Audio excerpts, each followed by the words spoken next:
Bonsoir, bonsoir, très heureux d'être en votre compagnie. Eh bien, ce soir, nous reprenons l'étude sur les messages adressés aux différentes églises. Nous allons étudier plus particulièrement la lettre adressée à l'église de Pergame. Voilà, mais bien avant de passer à l'étude de la lettre de Pergame, permettez que nous rappelions ici l'étude qui avait été adressée quant aux lettres adressées à l'église d'Éphèse et celle de Smyrne. Voilà, le Seigneur prenait soin de se présenter à travers un attribut parce qu'il se présentait désormais dans la gloire du Père. Alors cet attribut qu'il utilisait était synonyme de la fonction du diagnostic qu'il présentait à l'assemblée à laquelle il se révèle. Alors l'étude de la lettre d'Éphèse avait révélé que le Seigneur reprochait à cette assemblée de perdre le premier amour. Alors il leur a donc recommandé de revoir cela. Et il avait promis également une récompense.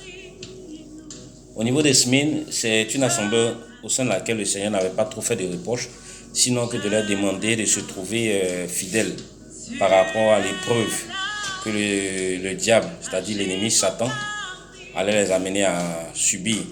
Et qu'en dépit de la période qui n'allait pas être très, très longue, ils devaient se montrer fidèles pour pouvoir préserver également la récompense.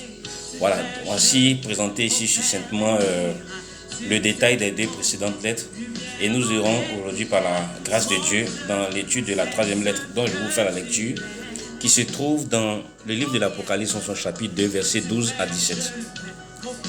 Écrit à l'ange de l'église de Pergame, voici ce qui dit celui qui a l'épée aiguë à deux tranchants. Voilà, le Seigneur se présente comme celui-là même qui est celui qui a désormais hérité du jugement sur les différentes nations. Alors, l'épée à double tranchant dénonce en même temps la faculté de pouvoir amener des gens à la félicité et de l'autre côté à la condamner pour ceux qui sont des personnes impies. Je sais où tu demeures, je sais que là est le trône de Satan. Le Seigneur prenait soin de révéler à cette assemblée qu'il est celui-là même qui sait tout et qui voit tout. Et qu'il connaissait l'endroit dans lequel ses fidèles serviteurs évoluaient et qu'il savait très bien que ses serviteurs évoluaient dans un endroit qui leur était hostile à leur foi. Voici ce que le Seigneur révèle à travers ce verset. Tu retiens mon nom et tu n'as pas régné ma foi, même au jour d'Antipas, mon témoin fidèle, qui a été mis à mort chez vous, là où Satan a sa demeure. Voilà, donc le Seigneur précise ici qu'il est effectivement au courant de tout ce qui se passe. Et il apprécie cela, il tient à leur dire qu'il le voit et qu'il souhaite qu'il continue de la sorte. Et bien le Seigneur maintenant commence à travers un reproche à cette assemblée quand il dit « Mais j'ai quelque chose contre toi, c'est que tu as là des gens attachés à la doctrine de Balaam qui enseignait à Balak à mettre une pierre d'achoppement devant les fils d'Israël pour qu'ils mangeassent des viandes sacrifiées aux idoles et qu'ils se livrassent à l'impudicité. » Pergame était cette ville-là même qui était une ville au sein de laquelle on trouvait beaucoup de choses qui étaient abominables aux yeux du Seigneur, notamment la grande statue de Zeus, qui était une divinité grecque, c'est-à-dire une divinité païenne. On trouvait aussi également à Pergame la statue de la soi-disant déesse Athéna, voilà, qui étaient des choses qui étaient vraiment en abomination au Seigneur. Et des repas étaient pris.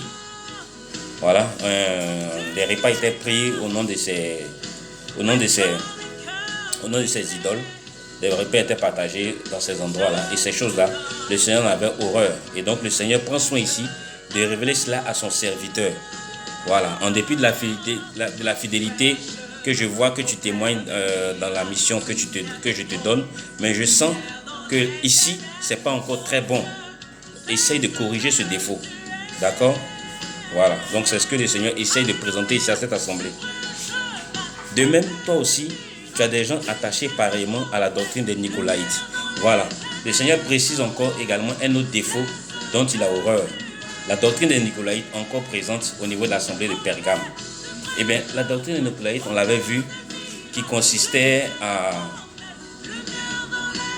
Cette doctrine faisait comprendre aux gens qu'on pouvait avoir une vie chrétienne et pouvoir marcher aussi avec des gens qui se disaient païens, avec tout ce qu'ils avaient comme doctrine.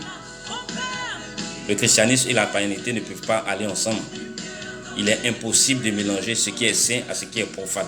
Et le Seigneur prenait soin de révéler cela encore à cette assemblée, au niveau des Pergames. D'accord? On se trouvait à avoir des principes de justice. Et après, on se disait, bon, on pouvait marcher avec des personnes, puisqu'ils ne connaissaient pas le Seigneur, bon, ça fait rien, on va essayer de les amener petit à petit. Alors, le Seigneur voyait cela et il appelait cette assemblée à faire attention à cela. Donc, voici ici un peu présenté le reproche que le Seigneur faisait à cette assemblée au niveau des Pergames. Et le Seigneur continue en disant, réponds-toi donc, sinon, je viendrai à toi bientôt et je te combattrai avec l'épée de ma bouche. D'accord? C'est ici le passage dont je vous ai également pris l'habitude de vous parler. Le Seigneur, c'est quelqu'un d'extrêmement rigoureux. Le Seigneur est beaucoup exigeant. Il attend beaucoup de nous. Voilà. Il aime que les choses soient faites avec beaucoup de sérieux, que les choses soient faites avec beaucoup d'amour. Voilà. Donc, il révèle cela également à cette assemblée. Et il termine en disant que celui qui a des oreilles entende ce que l'Esprit dit aux églises. À celui qui vaincra, je donnerai de la manne cachée. Eh bien, la manne cachée, c'est une récompense qui naît de l'intimité qu'on a avec le Seigneur. D'accord? Et le Seigneur prenait soin de révéler ça à cette assemblée parce que la persécution était grande. D'accord? Et cette manne cachée-là allait être personnelle. Il continue en disant, je lui donnerai un caillou blanc. Et sur ce caillou est écrit un nom nouveau. D'accord? Le caillou blanc était le symbole de l'acquittement. Et le caillou noir était celui qu'on donnait lorsqu'on devait condamner quelqu'un. Alors le caillou blanc ici symbolise que cette personne hérite d'une récompense. Et donc le Seigneur le montre également à ses serviteurs qui sont de cette assemblée. D'accord? Et il continue en disant, et sur ce caillou est écrit un nom nouveau que personne ne connaît, si ce n'est celui qui le reçoit. Voilà, l'intimité avec le Seigneur, elle est personnelle. D'accord? Le Seigneur prenait bien soin de révéler cela également à cette assemblée, que ce caillou allait être vraiment être donné à chaque personne pour les efforts qu'ils sont en train de faire. Donc, après l'étude de ces 3 premières lettres, nous pouvons constater que le Seigneur se présente toujours avec un attribut en fonction de la situation spirituelle qu'il essaye de diagnostiquer. Il passe donc à des reproches, il passe également à des félicitations et il termine son approche par une exhortation.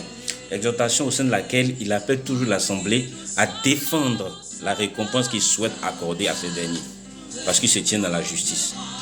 Alors, je vous avais dit à l'entame de l'étude de ces lettres adressées à ces églises qu'il était faux de croire que ces lettres étaient écrites pour un peuple qui vivait dans le passé. Ces lettres sont également un miroir pour nous qui vivons dans le présent. Parce que nous devons être capables de comprendre ce dont le Seigneur a horreur dans la vie de chrétiens que nous menons aujourd'hui. Nous ne pouvons pas mêler des pratiques païennes à nos cultes de chrétiens nés de nouveau aujourd'hui. Quand nous sommes avec le Seigneur, nous devons renoncer à tout ce qui est idolâtrie, à tout ce qui est profane. C'est à cela même que le Seigneur nous appelle. D'accord?